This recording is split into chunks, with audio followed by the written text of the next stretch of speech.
Hey, what's going on, everybody? Movie Phantom here. And yes, we got some upcoming horror films coming out this weekend. We got two of them. One's going to be a wide release and the other one's going to be limited. Let's get to the wide one first. We got Pride and Prejudice and Zombies. Boom. If you're familiar with Pride and Prejudice, which is a novel by Jane Austen, about... I never read the book myself, not gonna lie, and everybody's like, what did you read in high school? They didn't give us it in high school. I read Romeo and Juliet in high school. I think it's about some rich woman wanting to date a poor guy, and it's the social, you know, economical boundaries or whatever, I don't know. But it just made things really tough, because, you know, you're not supposed to date outside your class back in the day. Just throw some zombies into that, and that's what you got here. I'll tell you right now, I don't know. I know I've been like sounding like a dick with all these upcoming movies, but I don't know. I've yet to find one that really. I already know which one I'm gonna look forward to. It's The Witch. Until then, I mean, I want to be optimistic and hopeful, but this looks like crap. It's PG-13 for one. I don't give a fuck about PG-13 zombie movies. World War Z got lucky. And I think we're all just surprised. That's why we like it. We're like, well, I can't believe it's as good as it was. And we kind of forgive it. We don't put it up in our top zombie movies. I have yet to hear anybody say the phrase, World War Z is one of the best zombie films ever made. No, it's not. It's just not. Another thing is, the look of this film, even though it's supposed to be a period piece or whatever, it just has that underworld look. I don't like underworld. And it has an underworld feel. And I'm sure we're going to get a bunch of kung fu from these bitches from the 18th century. It just looks ridiculous. So yeah, that's another thing. That's going to be ridiculous for me. This movie itself seems to be taking itself way too fucking serious for a title called Pride and Prejudice and Zombies. It's, okay, the book, because, you know, the actual Pride and Prejudice is based on a Jane Austen novel, but the actual book, Pride and Prejudice and Zombies, is from a guy named Seth Graham Smith. Which I'm only familiar with his work. He wrote a small book, How to Survive a Horror Movie, and so I read, you know, that thing, and so that's how I just knew who he was. But on the little back flap, it was like he did Abraham Lincoln Vampire Hunter and Pride and Prejudice and Zombies. One's a novel, the other was a graphic novel. The problem with both of those movies is they take themselves too fucking serious. Now, I don't know what the source material is like. Maybe the book's a fucking comedy all the way through. Maybe the comic book for Abraham Lincoln Vampire Hunter is a comedy all the way through. With titles like that, it should literally be just a fucking slapstick fun fest. It really should be. And I just remember thinking when I read the title for Abraham Lincoln Vampire Hunter, I'm like, yes! We're going to get like Abe Lincoln spouting off like ridiculous one-liners and just fucking, you know, goofing on. I don't know what I expected. I just thought it'd be great. And then I saw a trailer, I was like, oh, son of a bitch. He's all serious. He's like, I'm fucking Wolverine from like X-Men now. And I'm like, And this looks the same thing. I remember thinking, just the sound of the movie just sounds like it's going to be ridiculous fun. And then I watch it and it looks like it looks like the period scenes from like Underworld. It's what it looks like to me. It just looks like, I don't know, all this old, it's all dressed up old, but it's going to be full of like weaponry.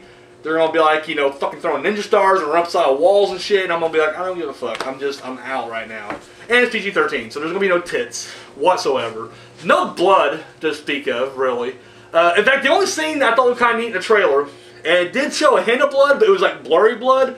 That's how you're going to get away with it in this PG-13 movie. Is the scene where, I'm assuming it's a zombie, looking at the guy, and he fucking, like, he breaks the bottle in his face, and then and once again, you don't see this because it's just the camera, so you gotta use your imagination, which will make it a little better.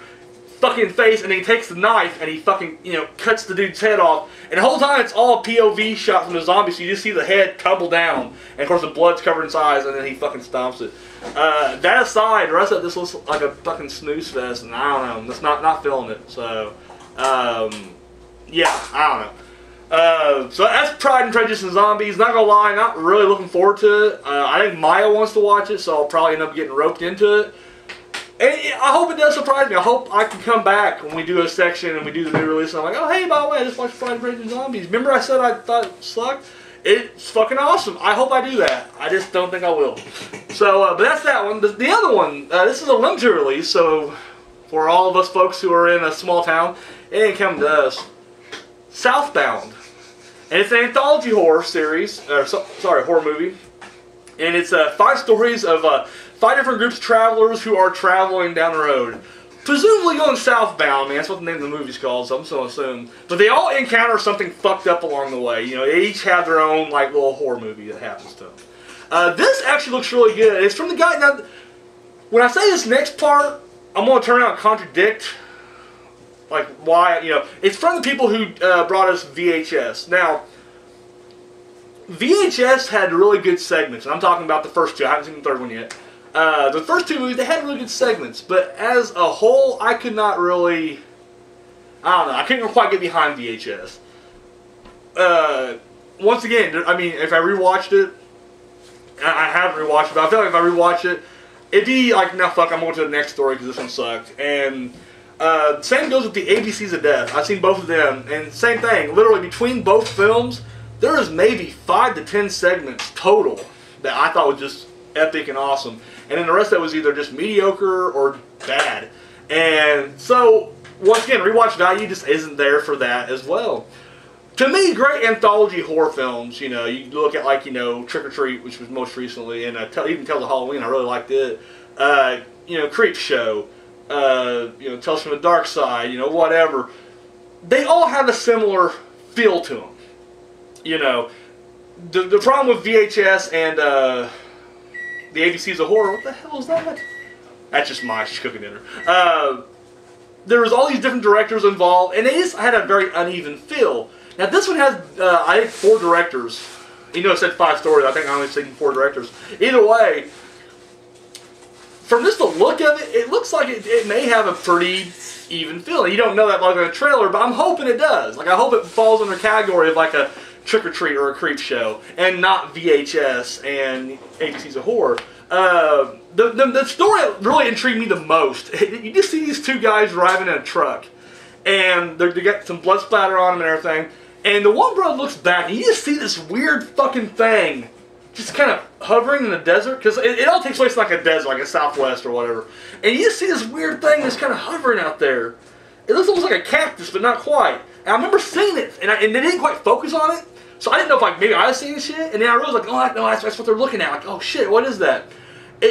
Now it turns out it's probably going to be a giant like spider with a skull, because later clips would indicate that it's probably going to be that spider with a skull. However, it really intrigued me right off the bat. I was like, holy shit, like I like that. One story is like, you know, these girls, they break down their van, and a weird fucking couple picks them up, and they're probably some kind of cult or whatever the case may be. And then one of the guys on the phone talking to his fiance or wife or whatever, and then hits a girl driving. He does try to do the right thing, and he tries to get her to the hospital, but then he gets to the hospital, it's all fucked up and shit. So, once again, they didn't quite, you know, go into what the details are, but Southbound looks pretty good, not gonna lie. Definitely looking more forward to Southbound than I would Pride and Prejudice and Zombies.